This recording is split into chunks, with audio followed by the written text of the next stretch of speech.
দুনিয়ার এই ব্যস্ততার ভিতর দিয়ে আমরা যদি মনে করি যে আমি শুধুই দুনিয়া, ভালো মন্দ, লাভ লোকসান, চাওয়া পাওয়া, প্রাপ্তি অপ্রাপ্তি, মনের চাহিদা পূরণ, সবকিছু শুধু দুনিয়া ভাইয়া, বাবা তো আখিরাত কার জন্য?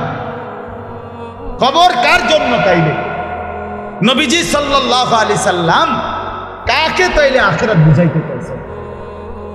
আল্লাহর কোরআন এমন কোন সূরা নাই, কোরআন শরীফের 114টি সূরা, 114টি সূরার এমন কোন সূরা নাই, এমন কোন রুকু নাই কোরআনে যেখানে আখিরাতের কথা, পরকালের কথা আলোচনা নেই।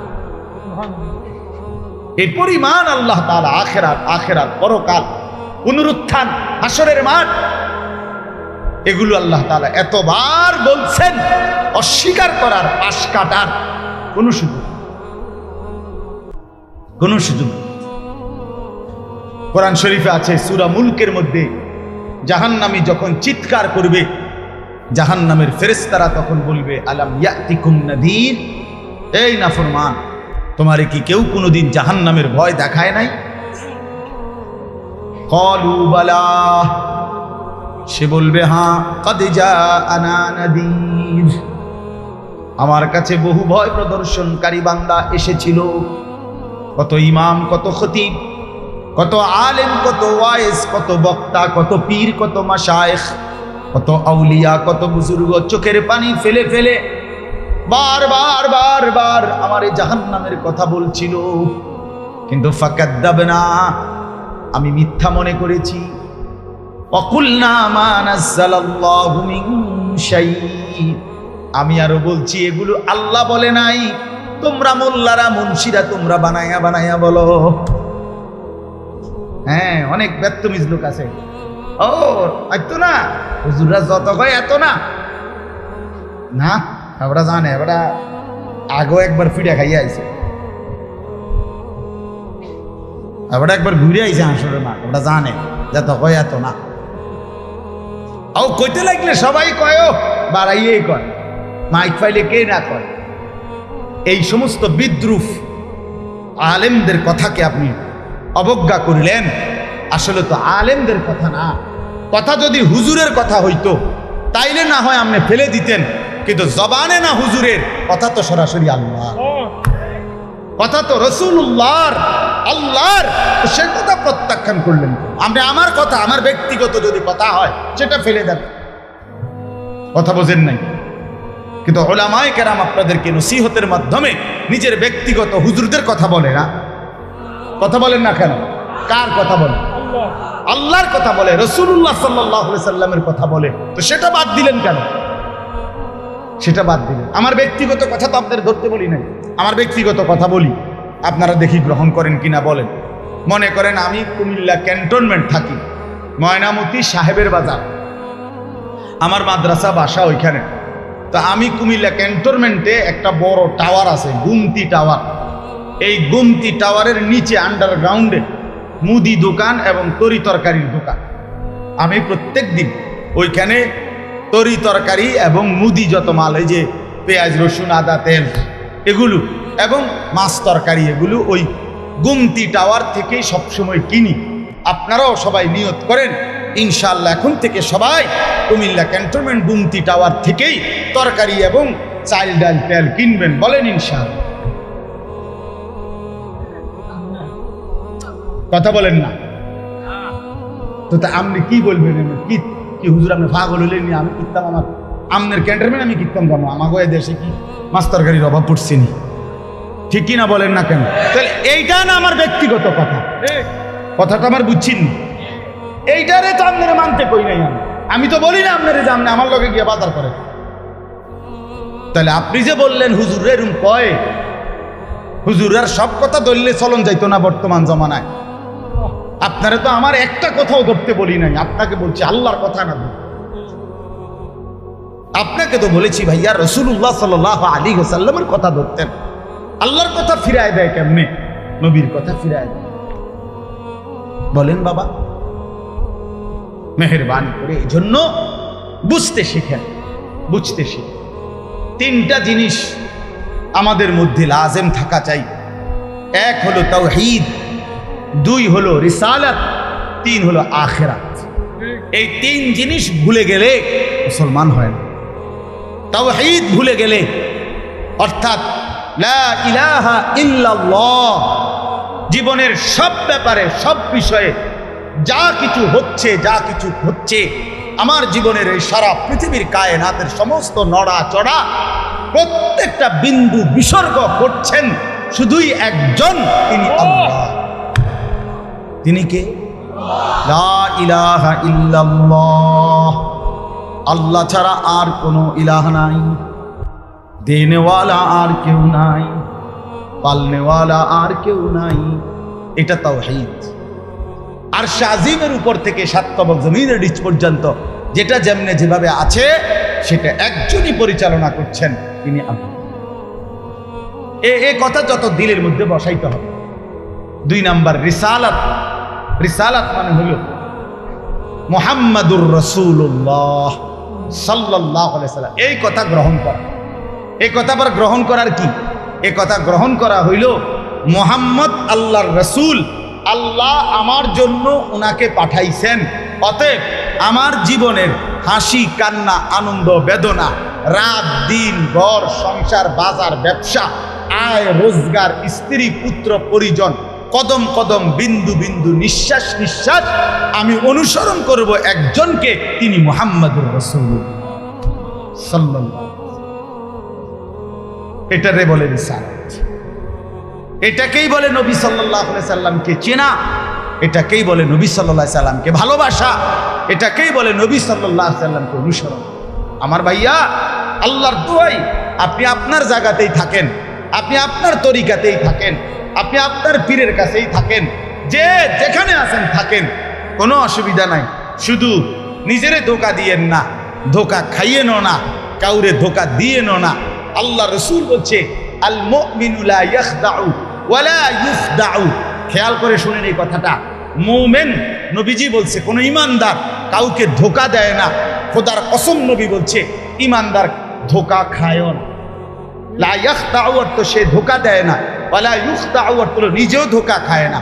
অতএব রাসূলুল্লাহ সাল্লাল্লাহু আলাইহি সাল্লামের সাথে সম্পর্ক, ভালোবাসা, মহব্বতের সবটা 100 অনুসরণের মাধ্যমে, অনুসরণের মাধ্যমে, অনুসরণের মাধ্যমে।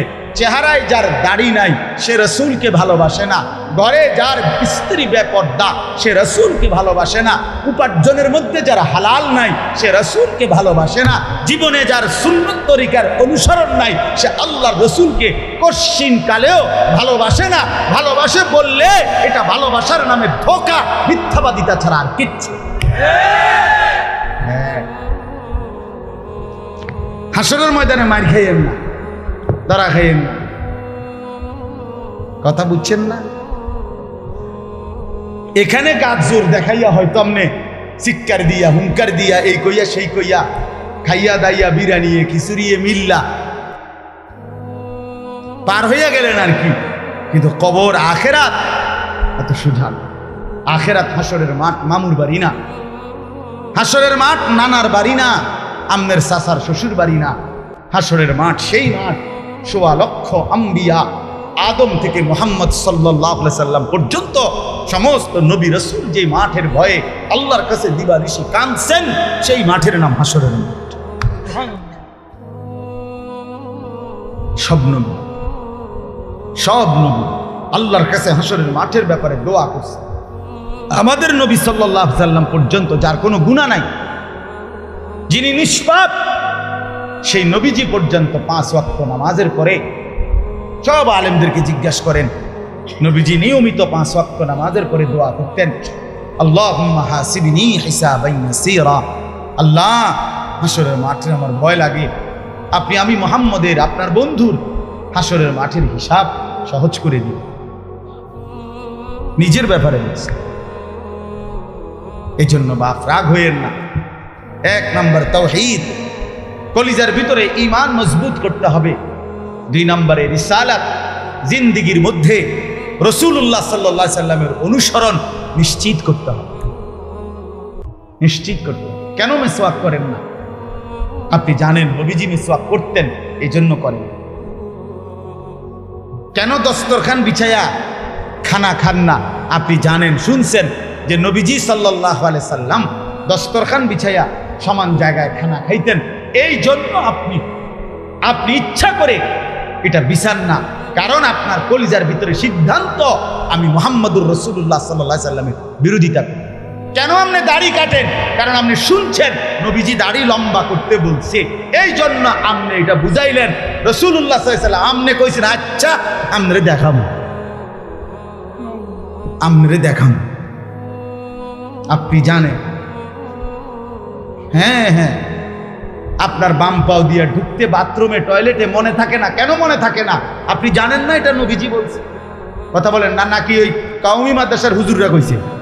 কথা বলেন না। মেসওয়াক এটা রাসূলুল্লাহ সাল্লাল্লাহু আলাইহি সাল্লামের সুন্নত না কওমি আলেমদের সুন্নত? কথা বলেন না আপনারা।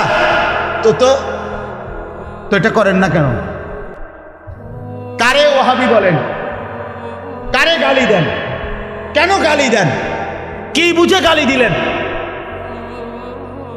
কেন বললেন? বলেন কি অপরাধের কারণে আমি রসুলের দুশমন হব? কেন আমি মিসওয়াক করি? এই অপরাধের কারণে না? কথা বলেন না কেন? আমি দাড়ি রাখছি দেখে এই অপরাধের কারণে? কোন আমার স্ত্রী পর্দানশীল, আমার মেয়ে পর্দা করে, আমার ঘরে টেলিভিশন নাই, আমার রোজগারের মধ্যে আমি হারাম করার চেষ্টা করি না, তো সব ক্ষেত্রে রাসূলুল্লাহ সাল্লাল্লাহু আলাইহি সাল্লামের সুন্নাতের উপরে চলার চেষ্টা করলাম, তা আমি রসুলের দুশমন কেন হলাম? আমি বুঝাইলাম, আমি বলতে মানে আপনি যে কোনো একজন আলেমে দ্বীনকে আপনি কেন নবীর দুশমন বলবেন? এত বড় জুলুম কেন করেন? এত বড় কেন জুলুম করেন বাবা? চা দোকানে বসে একজন আলেমের বদনাম করলেন, আপনি আন্দাজ করলেন একজন আলেমের ইলমের কদর কত? আমরা কিতাবে স্পষ্ট পড়ছি সারা পৃথিবীর ইমানদারের সমস্ত বন্দিগি আর আল্লাহর রাস্তায় জিহাদ, এই দুইটার পার্থক্য কদ্দুর? সারা পৃথিবীর ইমানদারের সমস্ত ইবাদাত একটি সমুদ্রের মধ্যে যদি কেউ আঙ্গুল দেয়, আঙ্গুল চুবায়, তো আঙ্গুলের অগ্রভাগে পানি লাগবে যে দূর, এতে করে সমুদ্রের ঢেউ তো বন্ধ হয়ে যাবে, ঠিক না? নৌকা চলা বন্ধ হয়ে যাবে না? সমুদ্র টের পাবে কিছু? কিতাবে স্পষ্ট আছে একজন ইমানদারের সমস্ত মুমিনের সব ইবাদত একত্র করিলে এইটার মর্যাদা হলো আঙ্গুলের অগ্রভাগের পানি। আর আল্লাহর রাস্তার জিহাদ ফি সাবিলিল্লাহ, জীবন দেওয়া, জিহাদ করা, এটা সমুদ্রের বাকি পানি। সুবহানাল্লাহ।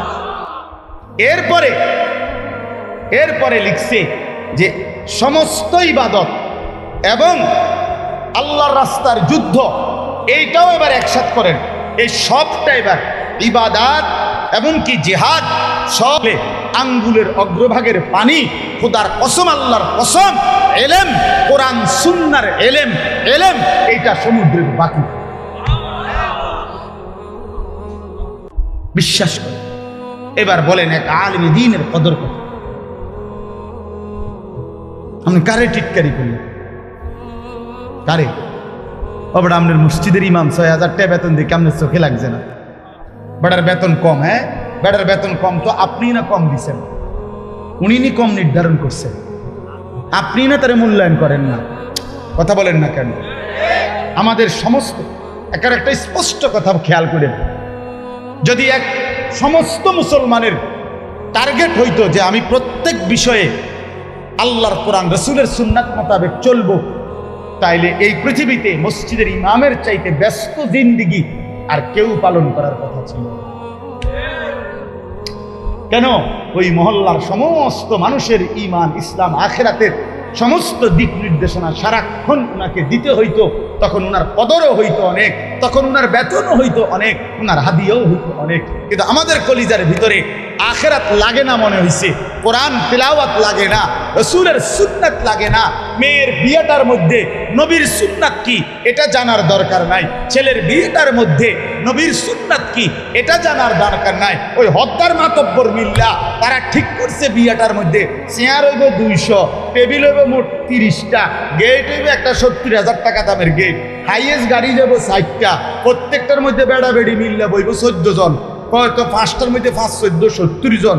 এরপরে দিয়া গেটে দিব 2000, বাজে খরচ হইল 3000, এই হইল 5000, এগুলো হইল হিসাব। আর হুজুরের আইয়া পেয়ে গেছে রবিবারে মাইয়াগার বিয়া, দুপুরে দুগা ভাত খেয়ে যায়।